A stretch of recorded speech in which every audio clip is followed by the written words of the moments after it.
Nobel awkward. तो last chapter में हमने देखा था यनचैन को सारी सच्चाई मालूम चल जाती है और वो गुहुआई को छोड़कर चला जाता है। तो हम अपना चैप्टर स्टार्ट करते हैं।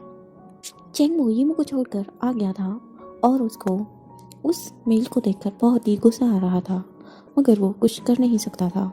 वो अपने फ़ोन को निकालता है और उससे खेलने लगता है। तभी उसे पीछे से आवाज़ सुनाई देती है, हे ब्रो। कोई इंसान था जो कि चेंगमू के अपोजिट बैठा हुआ था।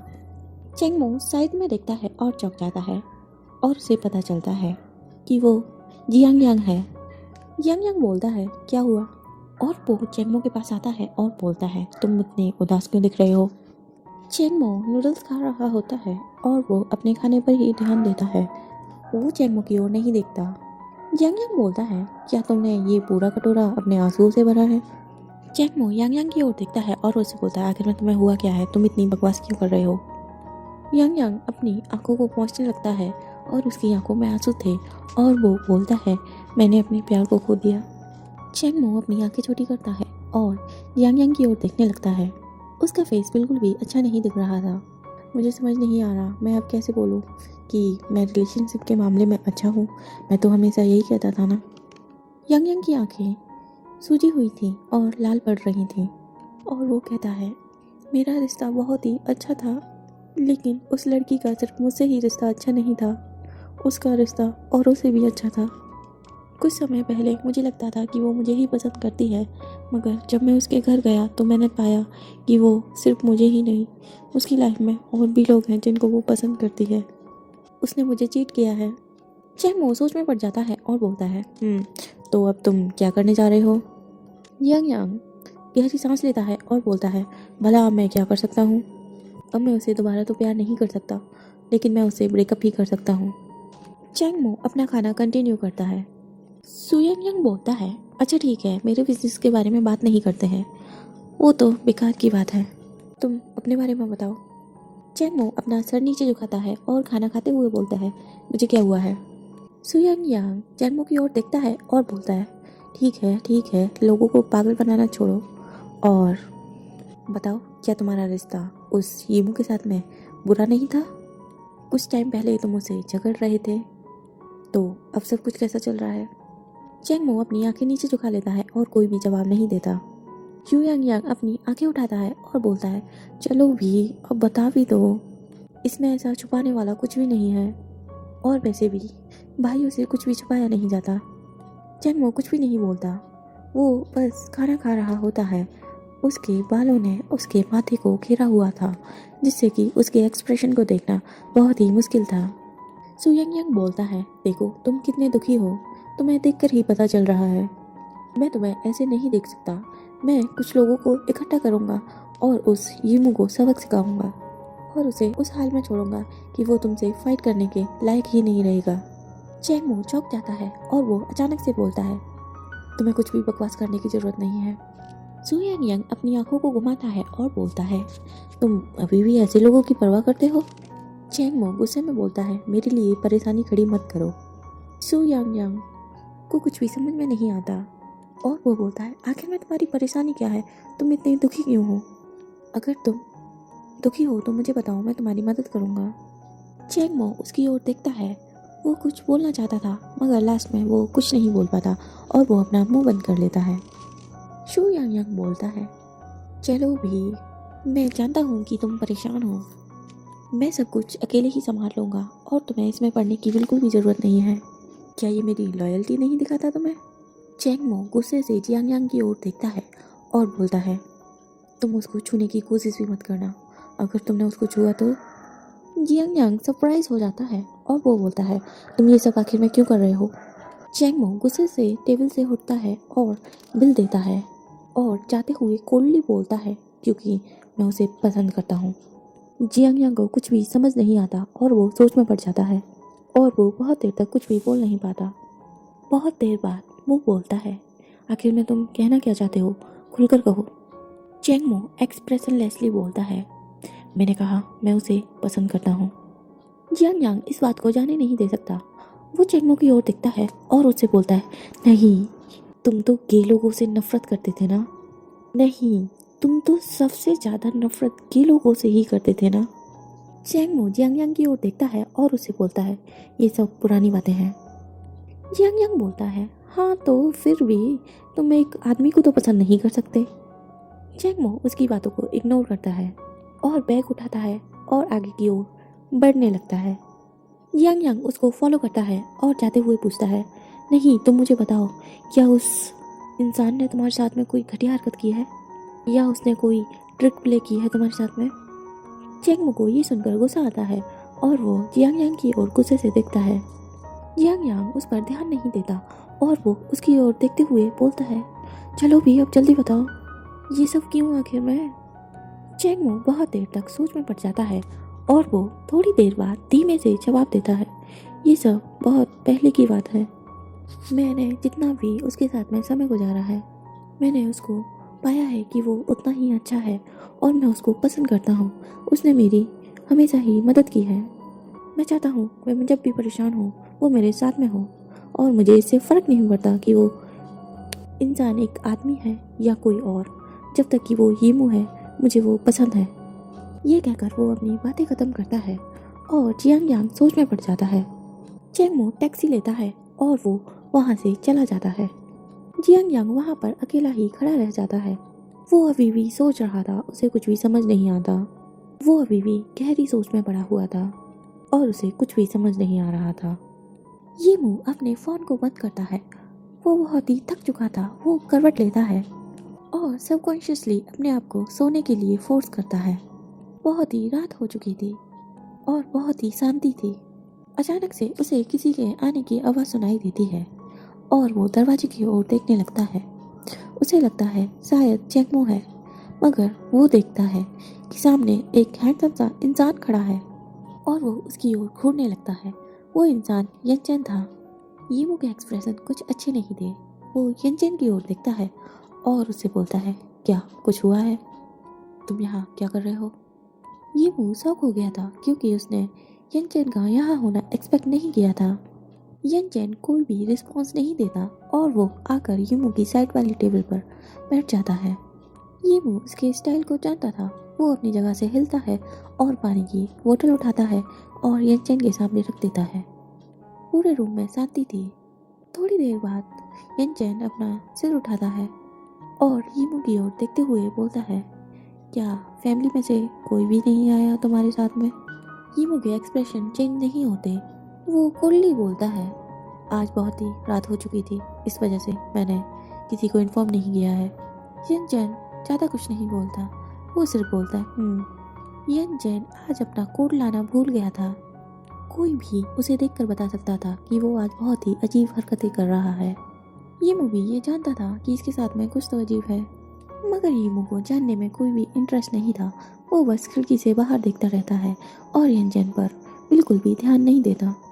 यंचन यीमू के फेस को देख रहा होता है और वो धीमे से बोलता है, तुम्हें पता तो चल ही गया होगा या तुमने आइडिया लगा लिया होगा कि आखिर में तुम्हारे साथ में ऐसा कराने वाला कौन है जिसने तुमको इतना हर्ट किया है।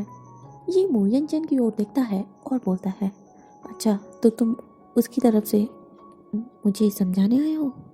तुम ये कहना चाहते हो कि मैं उसको कुछ ना करूं? यंचन यीमू की ओर देखता है और बोलता है, नहीं, अगर तुम कुछ भी गलत करते हो तो तुम्हें उसका भुगतान देना पड़ता है और तुम्हें उसका भुगतान करने के लिए तैयार रहना चाहिए। मैं इसमें कुछ भी नहीं करना चाहता। यीमू को कुछ भी समझ नहीं आता। वो बोलता है, तो फिर तुम्हारा यहाँ पर आने का कारण क्या है? यंचन अपनी आंखें झुका लेता है और शांत हो जाता है और धीमे से बोलता है, कुछ है जो कि मैं खोज नहीं पा रहा हूँ। मैं समझता हूँ कि तुम शायद मेरी मदद कर सकते हो। यीमू यंचन की ओर देखता है। यंचन की आंखें बहुत ही गहरी थी और वो धीमे से बोलता है, क्या तुम्हें याद है मैं तुमसे कहा करता था कि मुझे गुहुआई से पहली बार में ही प्यार हो गया था? यीमू को अभी कुछ भी समझ नहीं आता। वो यंचन की ओर देखता है और बोलता है, हाँ मुझे याद है। यंचन अपनी आंखें झुका लेता है और यीमू की ओर देखने लगता है। मुझे ये कहने से डर लगता था क्योंकि मुझे लगता था कि ये एक जोक है। मैंने तुमको सच कभी नहीं बताया कि मैं उसको एक ऑनलाइन गेम में मिला था। ईमू का फेस एक्सप्रेशनलेस था, जैसे कि उसने कुछ अजीब ही सुना है। यन चैन सॉफ्टली बोलता है, उस गेम का नाम डोमिनियन था। मुझे लगता है तुम शायद उस बारे में नहीं जानते। ईमू अपनी आंखें नीची करता है और बोलता है, नहीं, मैंने उसे खोला है। उस टाइम पे वो बहुत ही पॉपुलर था। यन चैन हाँ में गर्दन हिलाता है और बोलता है, फिर तो तुम ये भी जानते हो कि टॉप प्लेयर्स में वहाँ पर एक क्रो नाम का भी अकाउंट था। ईमू बोलता है यन चैन बोलता है उसी जगह पर मैंने उससे शावर फाइट करने के लिए बोला था, मगर मैं उससे कभी भी जीत नहीं पाया। मैं उस टाइम पर उसको लेकर बहुत ही सीरियस हो गया था, मगर कुछ दिनों बाद हमने एक दूसरे को फ्रेंड्स बना लिया और फ्रेंड आईडी पर ऐड कर लिया। जब भी मैं उससे बातें करता मुझे बहुत ही अच्छा लगता। कुछ दिनों तक हम बातें करने के बाद में चीज़ों को प्री जज करने लगे थे। ईमू को अपने दिल पर शक हो रहा था, मगर उसने यनचन की बातों में बाधा नहीं डाली और वो चुप रहा। उसने यनचन को बोलने दिया। यनचन बोलता है, मैं उसके साथ में बहुत ही खेला करता था। मैं उसके स्किल्स को बहुत ही मानता था और मैं उसको बहुत ही अप्रिशिएट किया करता था। उसकी पर्सनैलिटी बहुत ही यूनिक थी। ज़िंदगी भी कितनी अजीब है ना। उसके साथ में इतने समय तक कांटेक्ट रहने के बाद में मैंने अपने आप को ऐसा पाया कि मैं उसके ऑनलाइन आने का वेट करता था और मैं उससे बहुत ही बातें किया करता था। जब भी मुझे लगता था कि वो गुस्सा है तो मुझे बिल्कुल भी अच्छा नहीं लगता था। ईमू अपनी आंखों को छोटी करता है और उसके दिल में एक अजीब सी फीलिंग हो रही थी और वो चिल्लाते हुए बोलता है, आखिर में तुम कहना क्या चाहते हो? यन चैन अपनी आंखें नीची करता है और बोलता है, यह ऐसी फीलिंग थी जो मैंने कभी भी फील नहीं की। मुझे ये कहना ही पड़ेगा कि जब तक मैंने उसको रियलिटी में नहीं देखा था, बिना उसको देखे बिना उसको जाने ही मुझे उस पर क्रश हो गया था। ईमू को कुछ भी समझ नहीं आ रहा था। उसकी पलकें कांप रही थी। उसका माइंड एकदम से ब्लैंक हो गया था और उसके दिल में अजीब सी हरकत हो रही थी। यन चैन एक पल के लिए शांत हो जाता है और फिर वो बोलता है, वो इंसान गो हुआ ही था। गो हुआ ही क्रो है। हमने अपॉइंटमेंट फिक्स की थी मिलने के लिए और मैं उस दिन बहुत ही नर्वस था। मैंने उसका खुशी से 10 मिनट तक इंतजार किया और मैं बता नहीं सकता मैं उस टाइम पर कितना खुश था।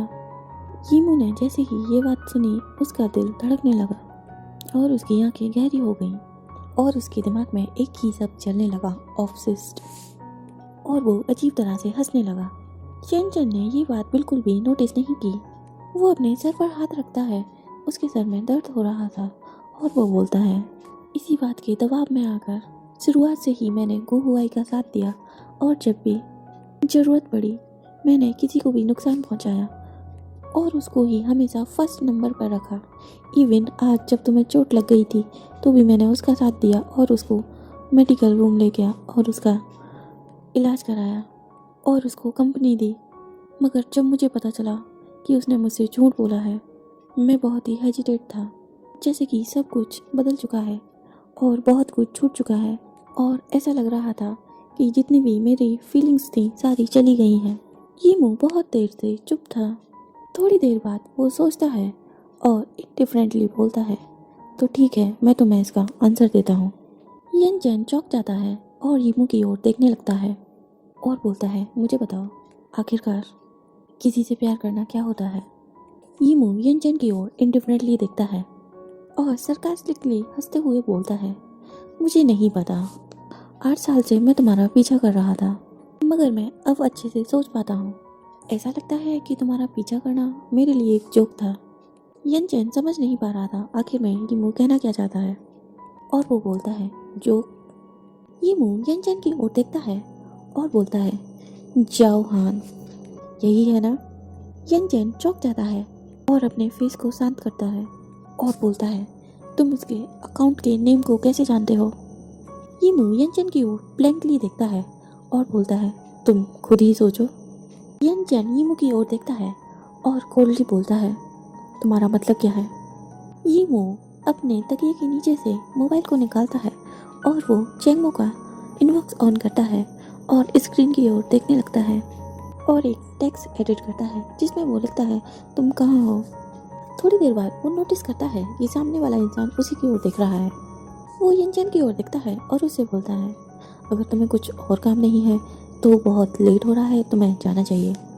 यन चैन यीमू की ओर कोल्डली देखता है और गुस्से से बोलता है, सीधा सीधा बोलो, आखिर में तुम कहना क्या चाहते हो? यीमू मजाक करते हुए बोलता है, मैं सिर्फ कहना चाहता हूँ कि तुम बहुत ही स्टूपिड थे और ये बात मुझे अभी अभी पता चली। यन चैन गुस्से से बोलता है, आखिर में तुम कहना क्या चाह रहे हो? यीमू बोलता है, तुम यहाँ से चले जाओ। यन चैन अपनी मुट्ठी जोर से बांधता है और बोलता है, आखिर में तुम मुझे बताओगे तुम्हें उसके अकाउंट का नेम कैसे पता चला? मैं तुमसे दोबारा से पूछ रहा हूँ, बताओ मुझे। यीमू अपनी आंखें बंद करता है और बोलता है, तुम्हारे घूमने का समय बंद हो गया है, अब तुम्हें जाना चाहिए यहाँ से, और मैं तुमसे कह चुका हूँ कि मुझे नहीं पता। यन चैन को बहुत ही गुस्सा आ जाता है और वो गुस्से से बोलता है, अगर तुम मुझे नहीं बताओगे तो मैं यहाँ से कहीं नहीं जाऊँगा। जब तक मुझे अपने सवाल का जवाब नहीं मिल जाता मैं कहीं नहीं जाऊँगा। तुम्हें समझ आई? यीमू को बहुत ही इरिटेशन हो रही थी और वो गुस्से से यन चैन की ओर देखता है और बोलता है, मैं ही था जो तुम्हारे साथ में इंटरनेट पर गेम खेला करता था पहले। ध्यान हो तो ध्यान लगाओ और याद करो। तो फ्रेंड्स, जैसा कि हमने देखा, यन चैन जिसको क्रो समझता है वो क्रो नहीं है, क्योंकि रियल क्रो तो यीमू है, ना कि गुहुआई। यन चैन इंडिफरेंटली दांत पीसते हुए बोलता है, आखिर में क्या मजाक है ये? यीमू यन चैन की ओर देखता है और बोलता है, आखिर में कोई ऐसी बात पर मजाक क्यों करेगा? यन चैन शार्पली यीमू की ओर देखता है और दांत पीसते हुए ही बोलता है, मैं उसको हमेशा से ही चेक करते हुए आया हूँ और उसने हमेशा हाँ बोला है, आखिर में ये सब गलत कैसे हो सकता है? यीमू यन चैन की ओर देखता है और बोलता है, अपने आप को प्रूफ करने के लिए सिर्फ हाँ ही तो कहना है, इसमें कौन सी बड़ी बात है, ये तो कोई भी कर सकता है। यन चैन अपने एक्सप्रेशन चेंज नहीं करता और वो लो वॉइस में बोलता है, वो सिर्फ एक ऑनलाइन गेम ही तो था और उसके पास में क्या रीजन है कि वो प्रिटेंड करे। यीमू की आवाज में कोई भी इमोशन नहीं था। वो कोल्डली बोलता है, ये बात तो तुम्हें उसी से पूछनी चाहिए। यन चैन का चेहरा उदास हो जाता है और वो गुस्से में बोलता है, उस गेम में 8 से 9 लेवल थे, अगर तुम सच में क्रो हो तो तुम्हें याद ही होगा मैं जाओ हान से किस लेवल पर मिला था। यीमू यन चैन की ओर बिल्कुल भी नहीं देखता और कोल्डली बोलता है, शिजुकू मैन। तो गाइस, ये एक गेम के लेवल का नाम है। यन चैन चौंक जाता है और उसे विश्वास नहीं हो रहा होता है। वो बोलता है, लास्ट तलवारबाजी किस लेवल पर की थी? यीमू इंडिफरेंटली बोलता है, क्वीन युगान। यन चैन के होठ कांपने लगते हैं और वो यीमू को लगातार घूरे जा रहा होता है और उसके कुछ भी समझ नहीं आ रहा होता है। यीमू अपनी नजरें उठाता है और यन चैन की ओर देखते हुए बोलता है, तो तुम्हें पिछले 8 साल से धोखा दिया जा रहा है ना? यन चैन की आंखें गहरी हो गई थी, मगर वो अब भी स्ट्रगल कर रहा था और वो बोलता है, मैं तुम्हें एडवाइस देता हूँ कि तुम इतनी जल्दी निष्कर्ष मत निकालो। यीमू ने धीरे से अपनी आंखें उठाई और यन चैन की ओर देखा और बोला, क्या तुम्हें खुद को धोखा देना इतना अच्छा लगता है? यन चैन अपना सर नीचे झुका लेता है और बहुत देर तक सोचने के बाद में वो अपने जेब से फोन निकालता है और कुछ की प्रेस करता है और एक नंबर डायल करता है। सामने वाला इंसान कॉल रिसीव करता है और बोलता है, अरे तुम कहाँ हो? तुम घर क्यों नहीं आए? मैं जानता हूँ आज मैं गलत था, प्लीज़ मुझे माफ़ कर दो, मुझे एक मौका दो। गुहुआई डरा हुआ लग रहा था। बोलते समय उसका खुद पर कोई भी कंट्रोल नहीं था और वो बहुत ही शर्मिंदा था। यन चैन बहुत देर उसकी बातें सुनता है और फिर बोलता है, मैं तुमसे कुछ पूछना चाहता हूँ। और बोलता है, उस समय मेरे साथ इंटरनेट पर गेम खेलने वाला इंसान आखिर कौन था? गुहुआई कांप जाता है और उसका फेस अगली हो जाता है और वो बोलता है, तुम ये सब क्यों पूछ रहे हो? यन चैन गुस्से में बोलता है, तुम सिर्फ जवाब दो। गुहुआई सोच में पड़ जाता है और उसे डर लगने लगता है और वो डरते हुए ही बोलता है, मैं ही था। यन चैन अपनी आंखें बंद कर लेता है और बोलता है, तो क्या तुम्हें याद है उस समय क्रो का अकाउंट किस लेवल पर था जब हम मिले थे? वो बहुत देर तक चुप रहता है और फिर बोलता है, दूसरे लेवल पर। यन चैन गहरी सांस लेता है और बोलता है, तो जियो हान के बारे में तो याद ही होगा। गुहुआई मोबाइल को कस के पकड़ लेता है और बोलता है, 5वें नंबर पर। उस वर्ष कितनी सावर्ट प्रैक्टिस के लेवल थे? गुहुआई डरते हुए बोलता है, कुल 5, यानी कि पूरे मिलाकर सावर्ट टेक्निक के 5 लेवल हैं। तुम मुझसे किस लेवल पर मिले थे? गुहुआई बोलता है, सुजाकू गेट। आखिरी सावर्ट प्रैक्टिस कहाँ हुई थी? गुहुआई बोलता है, ब्लू इमेज। यीमो की तुलना में गुहुआई से बहुत ही गहरे क्वेश्चन किए गए थे, मगर उसने सभी का जवाब खुलकर और सही दिया। यनचेन को रिलैक्स फील होने लगा। अब गुहुआई को डर लगने लगा था। वो नहीं जानता था कि वो और कितने समय तक रुक सकता है, इसीलिए वो घबराते हुए बोलता है, क्यों, कोई गड़बड़ है क्या? तुम ये सब मुझसे अचानक क्यों पूछ रहे हो? यनचेन ने गहरी सांस ली और उसने महसूस किया कि वो जो पहले सोच रहा था वो सब तो गलत था। उसने आंखें बंद कर ली और अपना सिर हिलाया और बोला, नहीं, सब ठीक है, तुम पहले सो जाओ। और उसने राहत के साथ में फोन कट कर दिया। गुहुआई ने अपनी स्क्रीन को देखा और उसे सांस आई और वो सोचने लगा, आखिर में बात क्या है? और वो घबराने लगा क्योंकि वो डरता था उसने बेशक सीक्रेटली अकाउंट लॉगिन कर लिया हो और सारी डिटेल्स याद कर ली हो, मगर फिर भी इस सच को नहीं बदला जा सकता था कि वो क्रो नहीं है। यनचेन सोचने लगता है क्योंकि ऐसे पर्सनल सवालों का जवाब उसे ही पता हो सकता है जो कि क्रो है, और इंसान की पर्सनल इंफॉर्मेशन जानने के लिए उसके आईपी एड्रेस का पता लगाया जा सकता है। वो जान गया था वो इंसान जिसके साथ में वो 8 साल तक गेम खेल रहा था, मैं जानता हूँ वो बिल्कुल भी हार्टलेस और क्रूरल नहीं है। ये सोचकर वो कंफ्यूज हो जाता है और वो समझ रहा था कि उसने जिस तरह से गुहुआई से बात की है और उसका कॉल कट किया है, सामने वाले इंसान की ये सब सुन करके आंखें लाल हो गई होंगी शर्म से, और वो सरकास्टिकली यीमो की ओर देखने लगता है। मगर यीमो चुपचाप लेटा हुआ था। उसका हार्ट बहुत ही प्योर था, इसलिए उसके चेहरे पर बिल्कुल शांत एक्सप्रेशन थे, मानो कि उसने कभी झूठ बोला ही नहीं और उसकी कोई भी गलती नहीं। यीमो को ऐसा देखकर यनचेन सोच में पड़ जाता है और वो मन ही मन घबराने लगता है और वो गुस्से से बोलता है, बस करो, तुम खलनायक बनने की कोशिश मत करो। इस तरह से किसी के रिश्ते में परेशानी पैदा करना एक बेशरम और नीच इंसान का ही काम है। यीमो यनचेन की ओर देखता है और वो उससे बहस नहीं करना चाहता था, इसीलिए वो बोलता है, ठीक है, मुझे माफ कर दो। यनचेन गुस्से से मुट्ठी बांध लेता है और खड़ा हो जाता है। उसके फेस पर रोशनी पड़ रही थी जिससे कि उसका चेहरा बहुत ही गहरा दिखाई दे रहा था, और वो गुस्से से बोलता है, मुझे ये जानकर बहुत ही दुख हुआ कि मैं तुम्हें पहले नहीं समझ पाया। यीमो चुपचाप रहता है और बहुत देर तक कुछ नहीं बोलता, और लंबे समय बाद वो जवाब देता है, चलो भूल जाओ। यनचेन का चेहरा उदास हो जाता है और वो बोलता है, वैसे भी भूतों के साथ में रहना कौन चाहता है। यीमो के एक्सप्रेशन चेंज नहीं होते और वो बोलता है, ठीक है।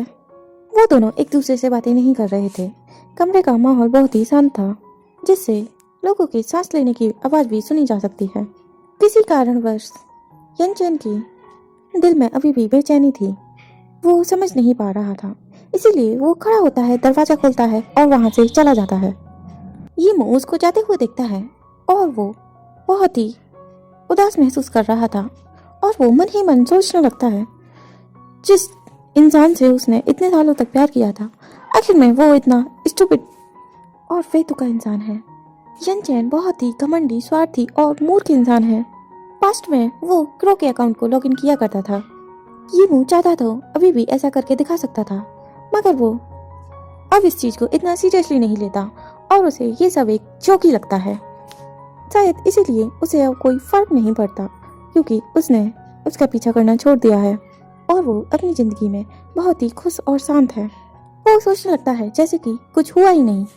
चंगमो जब खाना लेकर वापस आया और टैक्सी से उतरा तो अचानक से बारिश होने लगी। बहुत ही गहरी ठंडी हवा चल रही थी। तापमान में अचानक से गिरावट हो गई थी और मौसम बहुत ही सर्द हो गया था। वो सोचने लगता है कि खाना ठंडा हो जाएगा, इसीलिए वो उसको कोट से रख देता है। रास्ते में उसे गलती से फूल बेचने वाला मिल गया था। पूरे रास्ते पर फूल बिछे हुए थे और एक दरवाजे पर बैनर भी लगा हुआ था। और लोग बाग अभी भी काम करने में लगे हुए थे क्योंकि वो चाहते थे वैलेंटाइंस डे कुछ स्पेशल बने। वो अपनी आंखें ऊपर उठाता है और सोचने लगता है 14 फरवरी आने में अभी भी कुछ ही टाइम बाकी है। पहले वो कई लड़कियों के साथ में रिलेशनशिप में रह चुका है। पहले भी कई बार उसको फूल भेजने के लिए कहा गया है, मगर उसको ये सारी चीज़ें बकवास लगती हैं, इसीलिए वो कभी इन चीज़ों में नहीं मानता। इसीलिए जब से वो पैदा हुआ है उसने कभी भी वैलेंटाइंस डे नहीं मनाया। मगर पता नहीं कैसे इस रात किसी कारणवश वो फूलों की दुकान पर पहुंच गया। वो उस दुकान में बहुत देर तक खड़ा रहा और चारों ओर देखता रहा। बहुत देर बाद उसे एक फूलों का गुच्छा दिखाई दिया। उसने वो फूल उठाए और बिल पे किया। दुकान वाला उसे देख रहा था। वो चौंक रहा था, मगर वो यीमू को कुछ भी कहना नहीं चाहता था। चेंगमू ने सारे फूल लेकर गाड़ी में रख दिए और उसके चेहरे पर स्माइल थी। बारिश की बूंदें गिर रही थीं। आधी रात में लोग कांप रहे थे। वो जब वार्ड में चढ़ रहा था तो उसने मोबाइल निकाला और यूमू का मैसेज देखा। उसे लगने लगा कि जरूर उससे हॉस्पिटल में कोई मिलने आया है। चेंगमो की आंखों में अंधेरा छा गया। वो काफी देर तक स्क्रीन की ओर देखता रहा, फिर घूमा और आगे की ओर निकल गया। वो चाहता था जो इंसान मिलने के लिए आया है वो पहले चला जाए, उसके बाद ही वो यीमू के पास जाएगा। बहुत ही ठंडी हवा चल रही थी और उसके चेहरे पर बहुत ही उदासी थी और उसके दिल में बहुत ही अकेलापन था। वैसे उसे इस बात से कोई भी आपत्ति नहीं थी, मगर वो थोड़ा सा अनकंफर्टेबल महसूस कर रहा था कि यीमू ने उससे झूठ बोला, क्योंकि वो जान गया था काले कलर की लैम्बोर्गिनी कार किसकी है। वो जानता था ये यंजन की है। चेंगमू ने बहुत देर तक इंतजार किया और फिर उसने यंजन को बाहर आते हुए देखा और वो वहां से चला गया। यीमू अभी भी मोबाइल को देख रहा था और वो उस टेक्स्ट को देख रहा था जो कि उसने चेंगमू को किया था, लेकिन उसे कोई भी रिप्लाई नहीं आया था। चेंगमू बहुत बारिश में भीग चुका था। वो रूम में एंट्री करता है और यीमू उसकी ओर देखने लगता है। यीमू उसकी ओर कंबल फेंकता है और बोलता है, क्या तुम्हारे पास में गाड़ी नहीं थी? चेंगमू ने कंबल को लिया और यीमू की ओर देखा और अपने होठों को साफ करते हुए बोला, नहीं, पास में कोई भी चार्जिंग स्टेशन नहीं था, ना ही कोई गैस स्टेशन था, इसीलिए इसे खरीदने के लिए मैं सिर्फ चल सकता था। इतना कहने के बाद वो पैकेज को खोलने लगा और वो खाने को निकालकर यीमू को देता है। क्योंकि उसने बहुत देर से इस खाने को पकड़ा हुआ था तो खाना ठंडा हो गया था और सर्दी के कारण चेंगमू के हाथ भी कांप रहे थे। यीमू खाने को लेता है और खाने लगता है। वो बहुत ही अजीब तरह से खा रहा होता है। चेंगमू उसको देखता है और अपनी हंसी कंट्रोल नहीं कर पाता और वो बोलता है, ये सिर्फ दलिया ही तो है, तुम इतना स्वाद लेके कैसे खा रहे हो? यीमू चेंगमू की ओर देखता है और बोलता है, क्योंकि मुझे भूख लगी है। चेंगमू कोई भी जवाब नहीं देता, वो सिर्फ यीमू की ओर देखता रहता है। यीमू चेंगमू की ओर देखता है। चेंगमू यीमू की ओर ब्लिंक करता है और उसका फेस बहुत ही अट्रैक्टिव लग रहा होता है। यीमू को लगता है शायद उसके फेस पर कुछ लगा हुआ है, इसीलिए चेंगमू ऐसा बिहेव कर रहा है। वो पास से टॉवल उठाता है और अपना मुंह साफ करने लगता है। चेंगमू को समझ नहीं आता आखिर में वो कर क्या रहा है। अचानक से चेंगमू फ्लावर निकालता है और यीमू को दे देता है और यीमू की ओर देखते हुए बोलता है, हैप्पी वैलेंटाइंस डे। एक पल के लिए यीमू चौंक जाता है। उसके बाद में वो फ्लावर्स को देखता है तो और भी चौंक जाता है। ये बहुत ही दिखावा करने वाला है। सामने वाली पार्टी ने उसे फ्लावर तो दिए हैं, मगर वो उनको कम्प्लीटली इग्नोर करना चाहता है। मगर यीमू खुश था क्योंकि ये सब अनएक्सपेक्टेड था। यीमू धीमे से बोलता है, थैंक यू। चेंगमू उसकी ओर देखता है और उसके फेस पर स्माइल आ जाती है। जब वो दोनों एक दूसरे की आंखों में देखते हैं तो उनके बीच में प्यार उभरने लगता है। यीमू खांसता है और अपना फेस घुमा लेता है। ये देखकर चेंगमू के फेस पर स्माइल आ जाती है। वो आगे बढ़ता है और चेंगमू की गर्दन को पकड़ता है और उसे किस करने लगता है। यीमू उसको धक्का दे देता है। उसने हाथ में फ्लावर्स पकड़े हुए थे, वो उनको साइड में रखे फ्लावर पॉट में डाल देता है, मगर वो उसमें नहीं आते और वो रुक जाता है। चेंगमू उसे ऐसे देखता है और वो उससे पूछता है, आखिर क्या हुआ? यीमू उदास होते हुए बोलता है, तुम मेरे लिए फेक फ्लावर्स लेके आए हो। चेंगमू इसको सीरियसली नहीं लेता और उसके फेस पर स्माइल आ जाती है और वो बोलता है, क्योंकि फेक फ्लावर कभी भी खराब नहीं होते और वो लंबे समय तक चलते हैं। यीमू के फेस पर भी स्माइल आ जाती है और वो चैंगमो की ओर देखने लगता है और कोल्डली बोलता है, तुम यहाँ से चले जाओ। चैंगमो कंफ्यूज हो जाता है और वो थोड़ी देर बाद बोलता है, क्या हुआ? क्या फेक फ्लावर्स देने में कोई बुराई है? यीमू उसे दिल ही दिल में गाली दे रहा था और वो कंप्लेन करते हुए बोलता है, इनमें कोई भी इमोशन नहीं है। चैंगमो स्माइल करता है और बोलता है, तुम लड़की नहीं हो, इतना हिपोक्रिटिकली बिहेव करने की जरूरत नहीं है। यीमू फ्लावर्स उठाकर चैंगमो की ओर फेंकता है और वो कोल्डली बोलता है, तुम्हें ऐसा लगता है, तुम यहाँ से चले जाओ। अब चैंगमो को गुस्सा आ रहा था, उसने इतना अफर्ट किया और वो गुस्से से बोलता है, क्या ऐसा नहीं कहा जाता कि वैलेंटाइंस डे के दिन लोग बहुत ही सपोर्टिव और केयरिंग होते हैं, और तुम मुझे बिना कुछ दिए भगा रहे हो। यीमू चैंगमो की ओर देखता है और चुप हो जाता है। चैंगमो की इन बातों को सुनकर वो दुखी हो जाता है क्योंकि कहीं ना कहीं उसकी बातें ठीक थी। और चैंगमो बोलता है, क्या सच में वैलेंटाइंस डे का मतलब एक दूसरे को फूल देना होता है? चैंगमो जानता था कि उसके मन में क्या चल रहा है। वो आगे बढ़ता है और यीमू के पास जाकर बोलता है, किस मी। यीमू को अपने आप पर थोड़ा सा शर्मिंदा महसूस हो रहा था। वो चैंगमो की ओर देखता है और बोलता है, तुम मुझे नकली फूल दोगे और फिर मुझसे ये एक्सपेक्ट करोगे कि मैं तुमको किस करूं? तुम कितने बेशरम हो। चैंगमो अपनी आंखें उठाता है और यीमू की ओर देखता है और बोलता है, फिर से कहो। यीमू नफरत से उसे देखता है और बोलता है, बाहर में जाओ। चैंगमो अपनी आईब्रो ऊपर करता है, उसकी आंखें झुकी हुई थी। वो सामने वाले इंसान को इतना जिद्दी होते हुए देखता है। वो अपने लिप्स को यीमू के हाथों को छूता है और उसके हाथ को चूम लेता है और वो यीमू की ओर देखने लगता है जैसे कि वो उससे सेटिस्फाइड है। यीमू ये देखकर चौंक जाता है। वो सोचने लगता है कि उसे लग रहा था चैंगमो उसकी बात मान लेगा। चैंगमो यीमू की ओर देखने लगता है और वो मुड़ता है और जाकर दरवाजा बंद कर देता है और लाइट भी बंद कर देता है। यीमू चौंकते हुए ये सब देखता है और चिल्लाते हुए बोलता है, तुम लाइट क्यों बंद कर रहे हो? चैंगमो के सुंदर से चेहरे पर हंसी आ जाती है। वो आगे बढ़ता है और यीमू से जाकर बोलता है, अगर आधी रात को कोई लाइट बंद करे तो इसका मतलब तुम क्या समझते हो? यीमू चुप हो जाता है और वो धीमे से बोलता है, कोई भी गड़बड़ मत करो। चैंगमो आगे बढ़ता है और चांद की रोशनी रूम में पड़ रही थी। वो जाकर बिस्तर में चढ़ जाता है और पास जाकर यीमू के कान में बोलता है, हमने कुछ नहीं किया, हम तो बहुत ही शर्मीले हैं। यीमू का गोरा चेहरा धीरे धीरे लाल हो जाता है, मगर अभी भी उसकी वॉइस अच्छी थी। वो बोलता है, तुम घर जाओ, एक मरीज के साथ में ऐसे मत उलझो। तभी उसे पेन महसूस होता है और वो बोलता है, आ। चैंगमो उसको जगह जगह पर किस करने लगता है। वो यीमू को टीज कर रहा होता है और बोलता है, तुम किस बारे में बात कर रहे हो? क्या मैं ये नहीं जानता? और वो उसको लगातार परेशान करता रहता है। जब से यंजन ने गुहुआई से फोन पर बात की है, वो घर पर वापस लौट कर नहीं आया है। गुहुआई बहुत ही परेशान था। वो उसको खोजने के लिए कंपनी भी जाता है और वो वहाँ भी जाता है जहाँ अक्सर यंजन जाया करता था, मगर उसे कोई नहीं मिलता। दिन ब दिन वो अकेला होता जा रहा था। उसने लगातार काफ़ी मैसेज भेज दिए थे, मगर उसे कोई भी रिप्लाई नहीं मिला था। वो बहुत टाइम तक यंजन का वेट भी करता था, मगर उस दिन से यंजन घर भी वापस लौट कर नहीं आया। उसकी आंखें बहुत ही दुखी थीं और सूजी हुई थीं। वो पलकें झपकाता है और फूट फूट कर रोने लगता है। रात हो चुकी थी, लगभग 3 बजे की बात है। ऐसा लग रहा था जैसे यंजन आज भी घर नहीं आएगा।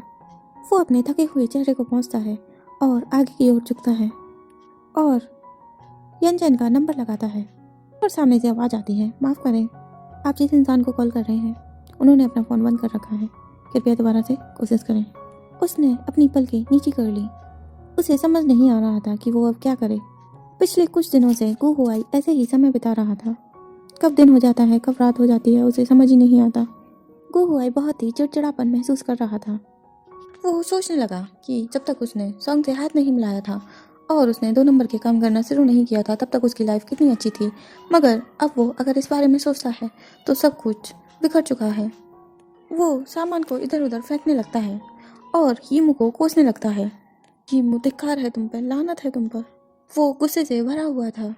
वो चीज़ों को इधर उधर फेंक रहा था। तभी उसे अचानक से आवाज़ आती है और दरवाज़ा खुलता है। गुहुआई वहीं पर खड़ा रह जाता है, ये जानने के बाद कि सामने कौन है। वो सामने देखता है और चिल्लाते हुए बोलता है, यंजन, तुम वापस आ गए। जैसे ही वो बोलता है और वो खड़ा हो जाता है, वो येनचेन की ओर बढ़ने लगता है, मगर येनचेन गुहुआई की ओर नहीं देखता। वो अपनी पलकें नीची करता है और गुहुआई को धक्का देता है। गुहुआई को समझ नहीं आता और वो बोलता है, क्या हुआ? वो अपने आप को बहुत ही कमजोर महसूस कर रहा था और वो जमीन से खड़ा हो जाता है। येनचेन गुस्से में चिल्लाते हुए बोलता है, तुम मुझे फोन पर फोन करते रहते हो इसलिए कि तुम्हें पैसे उधार चाहिए, है ना? उसके मुंह से ऐसे शब्द सुनकर गुहुआई की पलकें थोड़ी लाल हो गईं और वो बोलता है, येनचेन मैं तुमसे भीख मांगता हूँ, प्लीज एक बार मेरी मदद कर दो। येनचेन एक्सप्रेशनलेसली बोलता है, नहीं, वो सारे सबूत मैंने पहले ही खरीद लिए हैं। और गुहुआई बोलता है, तो क्या यूरान को रिहा कर दिया? और वो पिटीफुल होने की एक्टिंग करता रहता है और बोलता है, मैं फ्यूचर में तुम्हारे सारे पैसे वापस कर दूंगा, प्लीज मैं तुमसे भीख मांगता हूँ, एक बार मेरी मदद कर दो। गुहुआई एक संवेदनशील व्यक्ति था। येनचेन गुहुआई की ओर देखता है और बोलता है, कोई जरूरत नहीं है। गुहुआई को समझ नहीं आता और वो बोलता है, तुम्हारा क्या मतलब है? येनचेन तीखी नजरों से गुहुआई की ओर देखता है और बोलता है, वो सारे डॉक्यूमेंट्स जो तुम्हारे खिलाफ थे वो सब पुलिस को दे दिए गए हैं, इसीलिए तुम्हें अब कुछ भी वापस करने की कोई जरूरत नहीं है। गुहुआई चौंक जाता है और वो चिल्लाते हुए बोलता है, क्या क्या कहा तुमने? येनचेन गुहुआई को खतरनाक तरीके से देखता है और बोलता है, मैंने तुमसे कहा तुम सिर्फ मौत की सजा का इंतजार करो। गुहुआई को विश्वास नहीं हो रहा था। वो बोलता है, असंभव, ये कैसे हो सकता है? येनचेन ने उसके गोरे चेहरे को देखा, अपना मोबाइल फोन निकाला और गुहुआई को दिखाते हुए बोला, ये है उस इंसान का रिकॉर्ड, अपनी आंखें खोलो और ध्यान से देखो। गुहुआई ने रिकॉर्डिंग पर नजर डाली, फिर उसने कई सारे डॉक्यूमेंट्स देखे जो कि रिकॉर्ड था और वो अचानक से येनचेन का हाथ पकड़ लेता है और बोलता है, क्यों, आखिर तुम ऐसा क्यों कर रहे हो? येनचेन गुस्से से कुछ डॉक्यूमेंट्स गुहुआई की ओर फेंकता है। गुहुआई बिल्कुल भी तैयार नहीं था। वो सारे डॉक्यूमेंट्स को देखता है और चौंक जाता है और वो सभी कागज के टुकड़ों को उठाने लगता है और देखने लगता है। गुहुआई हिचकिचाते हुए बोलता है, ये क्या है? येनचेन कोल्डली गुहुआई की ओर देखता है और बोलता है, तुम खुद ही देख लो। और इसी के साथ हमारा चैप्टर खत्म होता है। आगे के चैप्टर के लिए देखते रहिए स्टोरी बॉक्स।